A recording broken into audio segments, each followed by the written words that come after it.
प्रकार की शक्ति रखने वाला है, ये सबको पकड़े हुए है। तो गुरुत्वाकर्षण शक्ति है कि धारण शक्ति है, तत्वों के अंदर में जो शक्तियां हैं वे शक्ति सब जड़ हैं, तत्व जड़ हैं, उनकी शक्तियां भी जड़ हैं। अब उनमें ज्ञान नहीं है। हाँ, ये बात सच है, गीताकार ने भी इस बात को स्वीकार किया है। पंचभूत सनातन, भूतकार के तत्व, ये पांच तत्व सनातन यानी हमेशा के हैं, और जीवात्मा भी हमेशा का है। तो गीता में ये चीज आई है। अब दोनों में अंतर क्या है? दोनों में अंतर जो है वो ये है कि तत्वों में ज्ञान नहीं है, तत्वों में ज्ञान नहीं है, और जीव ज्ञान स्वरूप है। तत्वों में जो क्रिया होती है वो स्वाभाविक होती है। पानी बरस गया, गहरा बाढ़ बन गई, तो पानी हमेशा के नीचे को बहेगा, और बाढ़ की चपेट में जो गांव आ गया, यदि उस गांव के आदमी उस पानी के हाथ जोड़ के खड़े हो जाएं, हे जल देवता, तुम हमारे गांव को छोड़ दो, हमारे गांव को मत बहाओ, तो पानी मानेगा नहीं। आग लग जाए, पश्चिम की ओर से आग लगी है और पश्चिम की ओर से हवा चल रही है, और उस आग की लपेट में जो घर आ रहे हैं वे सब लोग हाथ जोड़ के खड़े हों, हे अग्नि देवता, तुम हमारे घर को छोड़ दो, तो आग छोड़ेगी नहीं। उसकी लपेट में जो घर आएंगे, जो वस्तुएं आ जाएंगी, वो सब जल करके नष्ट होंगे। अगर तत्वों में ज्ञान होता तो सुन लेते। जबकि चींटी से लेकर के हाथी तक जितने भी प्राणी हैं उनको सुख दुख का अनुभव है, अथवा उनको अपने खतरे का भी अनुभव है। चींटी जा रही है तो आपने उसके आगे उंगली लगा दी तो चींटी अपना रास्ता मोड़ दी। चींटी को आपने पकड़ लिया, चींटी दबती है, काटती है। सर्प भी उसको छिड़काएं काटता है, बिच्छू भरतपैया जो भी है वो नक मार देते हैं। तो वहां ज्ञान है। हित अनहित पक्षी जाना और मानस तन गुण ज्ञान लगाना।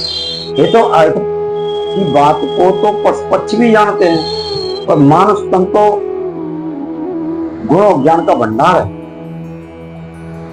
इसलिए सनातन जीव आत्मा भी है, चेतन जीव आत्मा सनातन है, और तत्व भी सनातन है। तत्वों की क्रिया, तत्व जड़ है तो तत्वों की क्रिया भी जड़ है। उनको कोई चला रहा है, जो चला रहा है तो रोक भी सकता है। पिछली वर्ष कितनी वर्षा हुई, लोग परेशान थे, फसल नष्ट हो गई, तो जहां पानी बरसाने के लिए यज्ञ हम किए जाते हैं, तो यहाँ पानी को रोकने के लिए भी यज्ञ हम किया जा सकता था। 2-3 साल से भयंकर वर्षा हो रही थी, है ना, कितने नुकसान हुए, मत्स्य भी उसमें बह गए, और पानी ने सुना, ज्ञान तो सुनता। और तत्व जड़ है, पूरी प्रकृति जड़ है, पूरी प्रकृति जड़ है। प्रकृति में ज्ञान नहीं है, प्रकृति में शक्ति तो है पर ज्ञान नहीं है। इसलिए प्रकृति में जो क्रिया होती है उस क्रिया को देखते हुए मनुष्य अपना बचाव करता है। बाढ़ आ गई तो बचाव करता है, आग लग गई तो बचाव करता है। पता चल गया कि पृथ्वी फट रही है, धसेगी नीचे, धसने वाली है, तो वहां से अपना बचाव किया जाता है। वनस्पतियों में, वनस्पति जितनी भी दवाइयां हैं, पर किसी भी वनस्पति ने ये नहीं कहा कि मैं इस काम में आती हूँ। ये मनुष्य ने खोजा ना, जितना भी विकास हुआ मनुष्य ने किया। पहाड़ों के अंदर सोना, चांदी, सप्त धातु, 84 प्रकार के पत्थर, क्या क्या पाया जाता है, वैज्ञानिक निकालते हैं। लेकिन किसी का कहना है कि ये तो परमात्मा बुद्धि देते हैं, ये खोजने की और ना खोजने वाली, किसी को बुद्धि विशेषता कर देते हैं, जो वो करते हैं तभी वो होता है, नहीं बुद्धि जब तक चलती नहीं किसी। नहीं तो ये बात कही जाएगी कि परमात्मा बुद्धि देता है, ठीक है ना, तो फिर परमात्मा एक को तो बुद्धि लूटने की दे रहा है, तो परमात्मा एक को बुद्धि लूटने की दे रहा है। अब जितना लड़कियों के साथ बलात्कार किया जा रहा है, बलात्कार करके मार के फेंका जा रहा है, तो ये भी बुद्धि उस परमात्मा की दी हुई है। एक पशुओं को रोजाना काट रहा है, एक आदमी ने करोड़ों करोड़ पशुओं को काट दिया, ये बुद्धि भी परमात्मा ने दी है। अब परमात्मा ही बुद्धि देता है, तो गलत कार्य करने की परमात्मा बुद्धि देता है, अच्छे कार्य करने की परमात्मा बुद्धि देता है। यदि परमात्मा बुद्धि, सभी प्रकार की बुद्धि परमात्मा दे रहा है, अच्छी प्रकार की बुद्धि परमात्मा देते हैं। और काल निरंजन की बात जो कहते हैं कि काल निरंजन ने संसार की रचना करी है, और सतपुरुष परमात्मा ने सत्यलोक की और अनामी लोक की और अकेल लोक की इनकी रचना करी है। और उससे हिसाब से फिर निरंजन ने इस संसार कलयुग जो ये संसार चल रहा है, पृथ्वी जल वायु, इसमें जो आ जाते हैं, तो इसमें निरंजन का राज्य स्थापित है। वो अपने मति से करवाता है कार्य। देखिए सदगुरु कवि साई का प्रमाणित ग्रंथ बीजक है। सदगुरु कवि साई का प्रमाणित ग्रंथ बीजक है। उस बीजक में 207 और 208 नंबर की साखियां हैं। सदगुरु कवि साई कहते हैं, संगत कीजिए साधु की, हरे और की ब्याज, ओछी संगत पूर्व की, आठों पैरों पात। संगत से सुख उपजे, तो संगत से दुख होए, कहाँ कबीर कहाँ जाइए, जहाँ अपनी संगत हो। गोस्वामी जी ने इस पर अच्छा प्रकाश डाला है। गोस्वामी जी क्या कहते हैं, सट सुधरे सत्संगत पाई, पारस परस उदात सोई, मत कीरत गत भूत भलाई, जब जय जतन झांझे पाई, सो जानव सत्संग प्रभाहु, लोकहु वेदना आनु पाऊ। एक घड़ी आदि में पुण्य आग, तुलसी संगत साधु की कटे कोट परा। तो यहाँ पर महापुरुषों ने, सदगुरु कवि साई जी ने भी, सदगुरु कवि साई जी ने अथवा गोस्वामी तुलसीदास जी ने एक दो और कहा है, सात स्वर्ग अपवर्ग सुख, धरिये तुला एक अंग, तुले न ताय सकर मिल, जो लघु सत्संग। तो बात यह है, हमारी बुद्धि निकृष्ट हो गई है या हमारी बुद्धि उच्च हो गई है, अच्छी बुद्धि बन गई है, या हमारी बुद्धि खराब हो गई है। बुद्धि पर दो प्रकार से प्रभाव होता है। एक तो हमारे पूर्व जन्म के जो संस्कार हमारे साथ आए हैं, उनका प्रभाव है।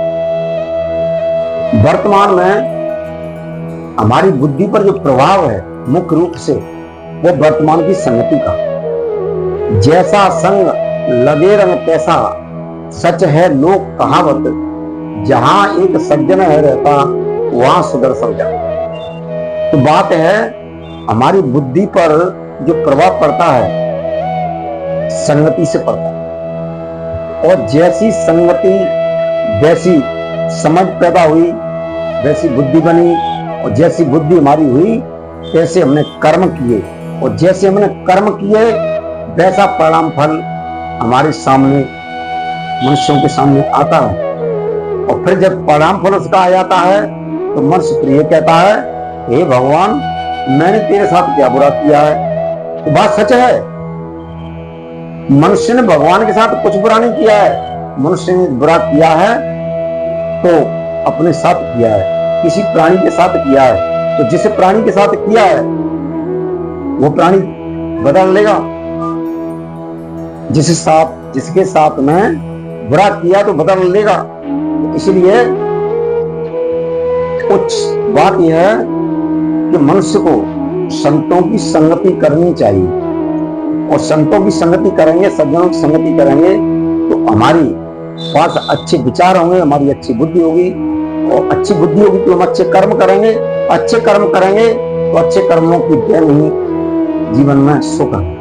और प्रत्येक प्राणी चाहता है कि मुझे सुख मिले, और सुख के लिए आदमी कहां कहां क्या क्या करता है, बस बात नहीं है। जिसको विद्वानों ने कहा है, मन में विकार हैं, मन में विकार हैं, तो मनुष्य बुरे कर्मों की ओर चला जाता है,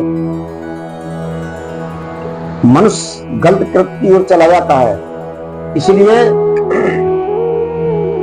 सबसे पहले मनुष्य को अपने मन को पवित्र करना है, जिसके लिए विद्वानों ने कहा है तीरथ वही के जो पाप सितारत, पाप वही मन मध्य विकारा, सो तीरथ सत्संग सत्य है, दुर्गुण नाश तलागन का।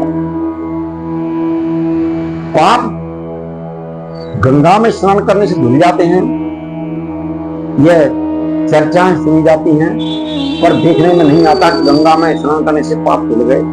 क्योंकि आदमी की बीड़ी छूटती नहीं, शराब छूटती नहीं, गुटखा बीड़ी तंबाकू छूटता नहीं, आदमी का झूठ बोलना छूटता नहीं, चोरी करना छूटता नहीं। ये सारे कर्म आदमी गंगा के स्नान के बाद करता ही रहता है, तो कहां उसके पाप दूर हुए।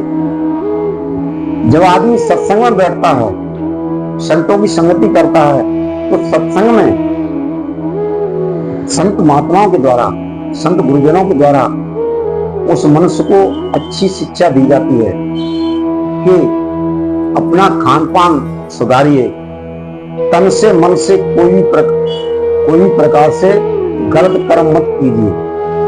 गलत कर्म करेंगे तो जीवन में दुख आएगा, और जिन्होंने गलत कर्म किए उन सबको अपने अपने कर्मों का फल भोगना पड़ा। चाहे वो राम है, चाहे वो कृष्ण है, चाहे वो शिव हैं, चाहे विष्णु हैं, चाहे इंद्र हैं, सबकी जीवन कथाओं में लिखा हुआ है। राम ने कृष्ण अवतार में उसका फल भोगना पड़ा। राम ने बाली को मारा, बाली जरा व्याध होता है, राम कृष्ण हो जाते हैं, और वही बाली जरा व्याध बन करके कृष्ण के पैर में बाल मारता है। शिवजी ने सती के मोह में अपने ससुर दक्ष प्रजापति की हत्या की, तो शिवजी को नीली खाल पहन के रहना पड़ा, मनुष्य की खोपड़ी में भीख मांगनी पड़ी। ये कथाएं उन ग्रंथों में लिखी है, मैं अपनी मुंह से नहीं कह रहा हूं। इंद्र ने अहिल्या के साथ छल किया, तो जब गौतम ऋषि को पता चल गया, इंद्र को पकड़ लिया, तो गौतम ऋषि ने कहा कि एक भगत के पीछे इतना पागल हो रहा है, जब तेरे पूरे शरीर में ये भग हो जाएंगे। तो इंद्र के शरीर में कोढ़ रोग हो गया, पूरे शरीर में। विष्णु ने वृंदा के साथ छल किया, वृंदा ने श्राप दिया तो तुम पत्थर के हो जाओ, तो विष्णु पत्थर के हो गए। तो जब जिनको भगवान कहते हैं उनको भी अपने कर्मों का फल भोगना पड़ा, तो आम जनता उनके सामने कहां पर किसी मूली है। अतः रामचरितमानस में गोस्वामी तुलसीदास जी लिखते हैं, कर्म प्रधान विश्व पर राखा, जो जस करे सो तत्पर जाका, करे कर्म पाओ फल सोई, निगम नीत अस कह सब कोई, कौन काउ सुख दुख कर दाता, निज कृत कर्म भोग सब रहता। तो कर्म ही हमको अच्छा और बुरा फल कर्म का भोगना पड़ता है।